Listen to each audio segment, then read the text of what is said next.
पेरल्या जातात या गटावरून. म्हणजे तुमच्याशी आमचं काय अडत नाही, पण एक सांगतो, कोणत्याही परिस्थितीमध्ये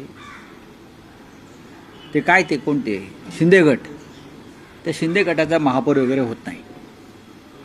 काल आपण मोदींचं भाषण ऐकलं असेल, पहली बार मुंबई में बीजेपी का मेयर बनने जा रहा है.